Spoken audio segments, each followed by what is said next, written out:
ಜೈಲಿನಲ್ಲಿ ಕೊಲೆ ಆರೋಪಿ ದರ್ಶನ್ಗೆ ನರಕ ಯಾತನೆ ಮಾನಸಿಕವಾಗಿ ಕುಗ್ಗು ಹೋಗಿದ್ದಾರೆ ನಟ ದರ್ಶನ್. ಕೊಲೆ ಆರೋಪಿ ದರ್ಶನ್ ವಿಚಾರಣೆ ವೇಳೆ ವಿಷ ಕೊಡಿ ಅಂತ ಕೇಳಿದ್ದಾರೆ ದರ್ಶನ್. ವಿಡಿಯೋ ಕಾನ್ಫರೆನ್ಸ್ ಮುಖಾಂತರ ಹಾಜರಾಗಿದ್ರಲ್ಲ ಜಡ್ಜ್ ಮುಂದೆ. ಈ ಸಂದರ್ಭದಲ್ಲಿ ವಿಷ ಕೊಟ್ಬಿಡಿ ನನ್ಗತ್ಲಾಗೆ, ಜೈಲ್ ಅಧಿಕಾರಿಗಳಿಗೆ ಹೇಳಿ ವಿಷ ಕೊಡಿ ಅಂತ ಹೇಳಿದ್ದಾರೆ. ಏನ್ ಕಾರಣ ಹೇಳಲಾಗ್ತಾ ಇದೆ ಅಂದ್ರೆ ಬಟ್ಟೆಗಳು ವಾಸನೆ ಬರ್ತಾ ಇದೆ, ಫಂಗಸ್ ಆಗ್ತಾ ಇದೆ, ಇರ್ಲಿಕ್ಕಾಗ್ತಾ ಇಲ್ಲ, ಜೈಲಾಧಿಕಾರಿಗಳಿಗೆ ಸೂಚಿಸಿ ಸ್ವಲ್ಪ ವಿಷ ಕೊಟ್ಬಿಡಿ ಅಂತ ಹೇಳಿದ್ದಾರೆ. ವಿಡಿಯೋ ಕಾನ್ಫರೆನ್ಸ್ ಸಂದರ್ಭದಲ್ಲೇ ಪಾಯ್ಸನ್ ಕೇಳಿರುವಂಥದ್ದು ದರ್ಶನ್.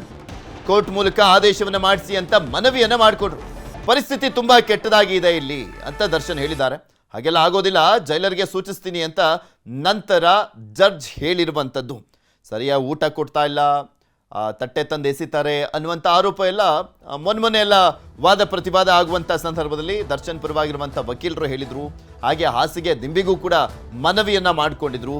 ಈಗ ವಾಸನೆ ಬರ್ತಾ ಇದೆ, ಬಟ್ಟೆ ಎಲ್ಲ ಫಂಗಸ್ ಆಗ್ತಾ ಇದೆ, ಇರ್ಲಿಕ್ಕೆ ಆಗ್ತಾ ಇಲ್ಲ, ಇದರ ಒಳಗಡೆ ವಿಷ ಕೊಟ್ಬಿಡಿ ಅತ್ಲಾಗ ನನಗೆ ಅಂತ ದರ್ಶನ್ ಬೇಡ್ಕೊಂಡಿದ್ದಾರೆ.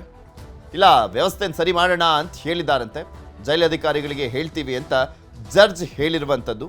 ಇವತ್ತು ವಿಚಾರಣೆಯ ಸಂದರ್ಭದಲ್ಲಿ ಎಷ್ಟು ಮಟ್ಟಿಗೆ ಮಾನಸಿಕವಾಗಿ ಕುಗ್ಗೋಗಿದ್ದಾರೆ ಅನ್ನುವಂಥದ್ದಕ್ಕೆ ಒಂದು ಎಕ್ಸಾಂಪಲ್ ಇದೆ. ಇದ್ರ ಬಗ್ಗೆ ಇನ್ನಷ್ಟು ಮಾಹಿತಿಯನ್ನು ಕೊಡ್ತಾ ಹೋಗ್ತಾರೆ ನಮ್ಮ ಪ್ರತಿನಿಧಿ ಮುನಿರಾಜು. ನಮ್ಮ ಜೊತೆ ನೇರ ಸಂಪರ್ಕದಲ್ಲಿ ಜಾಯ್ನ್ ಆಗಿದ್ದಾರೆ. ಮುನಿರಾಜು, ಇಲ್ಲಿ ಮಾನಸಿಕವಾಗಿ ಕುಗ್ಗೋಗಿರುವಂಥದ್ದು ಗೊತ್ತಾಗ್ತಾ ಇದೆ. ಅದರ ಜೊತೆಗೆ ಅಂದರೆ ನಿಜಕ್ಕೂ ಆ ರೀತಿಯಾದಂಥ ಒಂದು ನರಕ ಯಾತನೆಯನ್ನು ಅನುಭವಿಸ್ತಾ ಇದ್ದಾರಾ ಅಥವಾ ಮಾನಸಿಕವಾಗಿ ಕುಗ್ಗೋಗಿರುವಂಥ ಹಿನ್ನೆಲೆಯಲ್ಲಿ ದರ್ಶನ್ ಮನಸ್ಥಿತಿ ಈ ರೀತಿಯಾಗಿ ಆಗಿದೆಯಾ ಅಂತ? ಪೃಥ್ವಿ, ಏನು ಜೈಲಿನ ನಿಜ ದರ್ಶನ ಈಗ ದರ್ಶನ್ಗೆ ಹಾಕ್ತಾ ಇರೋದು. ಯಾಕಂದ್ರೆ ಈ ಮೊದಲು ದರ್ಶನ್ ಜೈಲಿಗೆ ಹೋದ ಸಂದರ್ಭದಲ್ಲಿ ಒಂದು ಕೋರ್ಟ್ನಿಂದ ಒಂದು ಕೆಲವು ಆದೇಶವನ್ನು ಪಡ್ಕೊಂಡು ಒಂದು ಕೆಲವು ಸವಲತ್ತುಗಳನ್ನು ಕೂಡ ಪಡ್ಕೊಂಡಿದ್ರು. ಆದರೆ ಈಗ ಸುಪ್ರೀಂ ಕೋರ್ಟ್ ಒಂದು ಕಟ್ಟುನಿಟ್ಟಿನ ಒಂದು ಆದೇಶವನ್ನು ಕೊಟ್ಟಿರೋದು. ಯಾವುದೇ ರೀತಿಯ ಒಂದು ರಾಜ್ಯಾತಿಥ್ಯ ಆಗಲಿ ಅಥವಾ ಸೌಲಭ್ಯಗಳನ್ನು ಕೊಡಬಾರ್ದು, ಎಲ್ಲ ಒಂದು ಕೈದಿಗಳನ್ನು ಯಾವ ರೀತಿ ನಡೆಸ್ಕೊಳ್ತಾರೆ ಅದೇ ರೀತಿಯಾಗಿ ನಡೆಸ್ಕೊಳ್ಬೇಕು ಅಂತೇಳಿ ಒಂದು ಸುಪ್ರೀಂ ಕೋರ್ಟ್ ಒಂದು ಕಟ್ಟುನಿಟ್ಟಿನ ಸೂಚನೆ ಕೂಡ ಕೊಟ್ಟಿತ್ತು. ಅದನ್ನ ಈಗ ಜೈಲಿನ ಅಧಿಕಾರಿಗಳು ಯಥಾವತ್ತಾಗಿ ಪಾಲನೆ ಮಾಡ್ತಾ ಇದ್ದಾರೆ.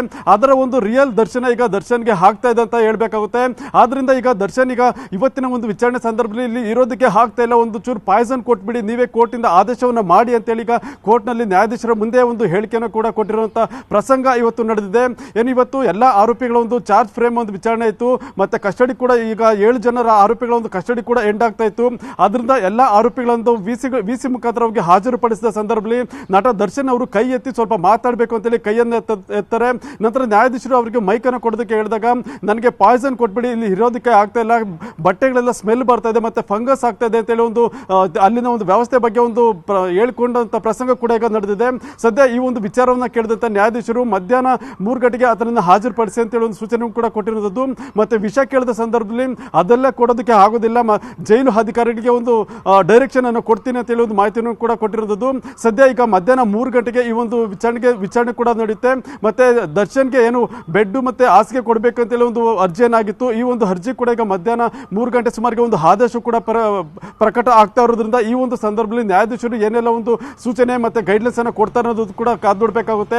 ಇವತ್ತಿನ ವಿಚಾರಣೆ ಸಂದರ್ಭದಲ್ಲಿ ದರ್ಶನ್ ಹೇಳಿದಂತ ಆ ಒಂದು ಮಾತೇನಿದೆ ಅದು ಇಡೀ ಕೋರ್ಟ್ ಅನ್ನು ಒಂದು ಚಕಿತಗೊಳಿಸಿತು. ಯಾಕಂದ್ರೆ ಒಬ್ಬ ಜೈಲಿನಲ್ಲಿ ಆರೋಪಿ ಏನಿದ್ದಾನೆ ಆತ ನೇರವಾಗಿ ಒಂದು ನ್ಯಾಯಾಧೀಶರ ಮುಂದೆ ಒಂದು ಪಾಯ್ಸನ್ ಕೇಳಿರುವಂತದ್ದು ವಿಚಾರ ಸಾಕಷ್ಟು ಒಂದು ಚರ್ಚೆಗೂ ಕೂಡ ಕಾರಣ ಆಗುತ್ತೆ.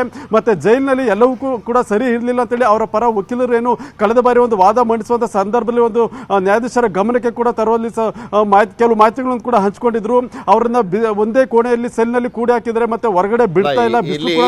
ದರ್ಶನ್ ಹೇಳ್ತಾ ಇರುವಂತದ್ದು ಮತ್ತೆ ಅವರ ಲಾಯರ್ಸ್ ಗಳೆಲ್ಲ ಹೇಳ್ತಾ ಇರುವಂತದ್ದು, ವಾದವನ್ನು ಮಾಡುವಂತ ಸಂದರ್ಭದಲ್ಲಿ ಅದೆಲ್ಲ ತುಂಬಾ ನಿಕೃಷ್ಟವಾಗಿ ದರ್ಶನನ್ನ ನಡೆಸ್ಕೊಳ್ಳಾಗ್ತಿದೆ ಅನ್ನುವಂಥ ರೀತಿಯಾಗಿ ವಾದವನ್ನು ಮಾಡಲಾಗ್ತಾ ಇದೆಯಲ್ಲ, ಅದಕ್ಕೆ ಕೋರ್ಟ್ ಏನಾದರೂ ಕ್ಲಾರಿಟಿಯನ್ನ ಕೇಳ್ತಾ ಜೈಲಧಿಕಾರಿಗಳನ್ನ ಕ್ಲಾರಿಟಿ ಕೊಡಿ, ಈ ರೀತಿಯಾಗೆಲ್ಲ ಆರೋಪಗಳನ್ನ ಮಾಡಲಾಗ್ತಾ ಇದೆಯಲ್ಲ ಅಂತ. ಮತ್ತು ಒಂದ್ ಕಡೆ ದರ್ಶನ್ ತುಂಬಾ ಹದ್ದಿನ ಕಣ್ಣಲ್ಲಿ ಇರುವಂತ ಹಿನ್ನೆಲೆಯಲ್ಲಿ ಬಾಡಿ ಓನ್ ಕ್ಯಾಮ್ರಾ ಎಲ್ಲ ಹಾಕಿದ್ದಾರೆ ಅನ್ನುವಂಥದ್ರ ಬಗ್ಗೆ ಹಿಂದೆ ನಾವು ಮಾಹಿತಿಯನ್ನ ಕೊಡ್ತಾ ಇದ್ವಿ.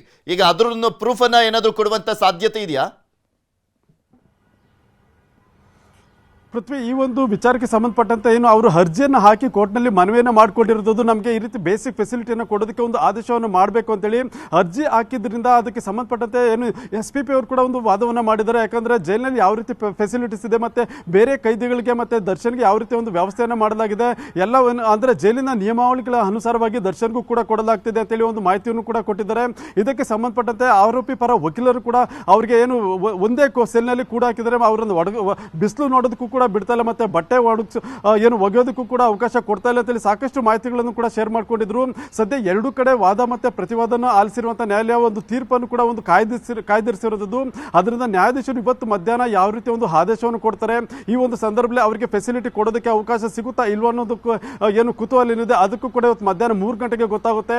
ಇನ್ನು ಉಳಿದಂತೆ ಏನು ಸುಪ್ರೀಂ ಕೋರ್ಟ್ ಈ ಒಂದು ಪ್ರಕರಣಕ್ಕೆ ಸಂಬಂಧಪಟ್ಟಂತೆ ಒಂದು ಕಟ್ಟುನಿಟ್ಟಿನ ಒಂದು ಎಚ್ಚರಿಕೆ ಕೊಟ್ಟಿದೆ, ಮತ್ತೆ ಸೂಚನೆಗಳನ್ನು ಕೂಡ ಕೊಟ್ಟಿರೋದು.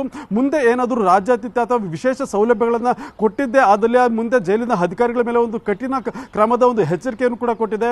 ಆದ್ರಿಂದ ಈಗ ಜೈಲು ಅಧಿಕಾರಿಗಳು ಕೂಡ ಎಲ್ಲೋ ಒಂದು ಕಡೆ ಆತಂಕ ಕಾಡ್ತಿರೋದು. ಏನಾದರೂ ವಿಶೇಷ ಸವಲತ್ತುಗಳನ್ನು ಕಲ್ಪಿಸಿ ಅದೇನಾದರೂ ಮತ್ತೆ ಹೊರಗಡೆ ಬಂದ ಸಂದರ್ಭದಲ್ಲಿ ನಮ್ಮ ತಲೆದಂಡ ಆಗುತ್ತೆ ಅನ್ನೋ ಒಂದು ಭಯ ಕೂಡ ಅವರಿಗೆ ಕಾಡ್ತಾ ಇದೆ.